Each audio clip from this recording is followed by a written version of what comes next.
Dogo, una haki ya kula chakula chote. Kula vijiko 5 tu, halafu kinachobaki ni cha kwangu.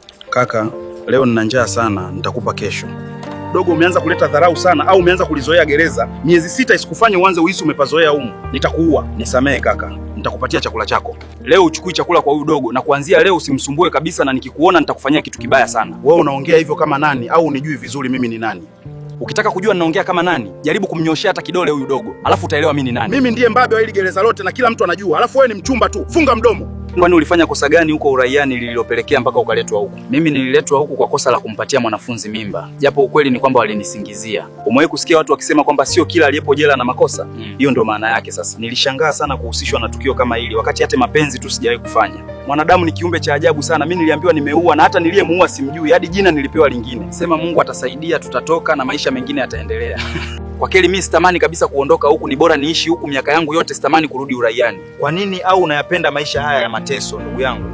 Hapana, siyapendi, ila nimeyazoea tu. Na hata nikienda uraiani sijui nitaishi vipi kwa sababu sina hata pa kuanzia. Kwani wewe hujaikumbuka hata familia yako?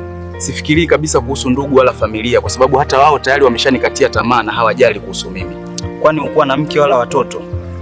Nilikuja huku nikiwa na umri kama wa kwako. Sina mke wala watoto. Na mpaka sasa nina miaka 45. Kumbe una miaka mingi sana huko ndani. Afande, hivi ninavyokuambia akili yangu haipo sawa kabisa. Kumbe yule kijana siye muhusika wa mimba ya binti yangu. Kivipi sio yeye? Na muhusika wa hiyo mimba ni nani sasa?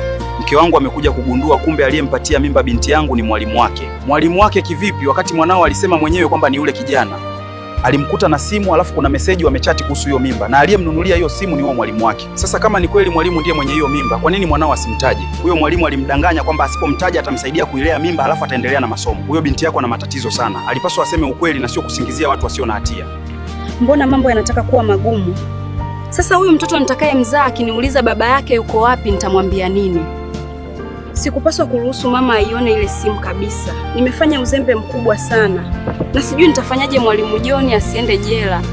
Au niongee na baba nimuombe amsamehe kwa sababu naogopa kuwa na mtoto asiye na baba, lakini sidhani kama atanielewa. Kwa hiyo sasa tunafanyaje? Tuendelee kumshikilia huyu dogo au tukamkamate mwalimu? Kwa kweli nawaza tu kwenda kumharibu yule mwalimu mshenzi. Nina hasira sana. Natamani hata nikamkate kichwa yule mwalimu mshenzi, kaharibu maisha ya binti yangu kabisa. Hapana baba Modesta, usijali. Hatua za kisheria zitachukuliwa dhidi yake na nitahakikisha namtia gerezani. Mbona leo ni kama sipo sawa kabisa? Alafu mapigo ya moyo ni kama yanapiga kwa kasi sana kana kwamba kuna kitu hakipo sawa. Au yule binti kashaharibu kila kitu.